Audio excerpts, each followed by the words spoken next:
alaikum. I am Anila Hasrat, and today I'm talking about why does migration happen. There are so many reasons which lead to migration.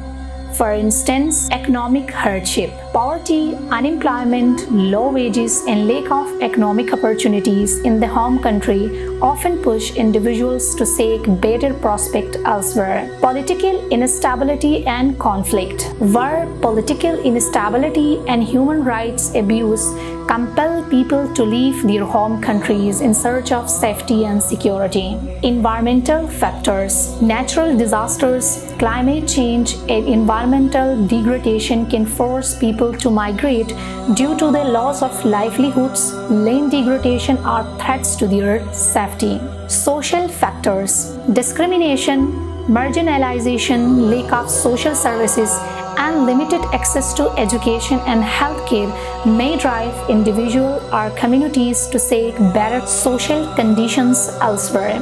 Demographic pressure, population growth, high youth unemployment, and changing demographics can contribute to migration.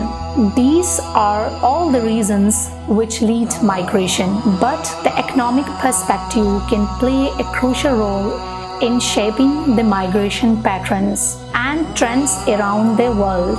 Economic factors are often the primary drivers behind migration decisions, influencing individuals and families to relocate in search of better opportunities for employment, income, and overall economic well-being.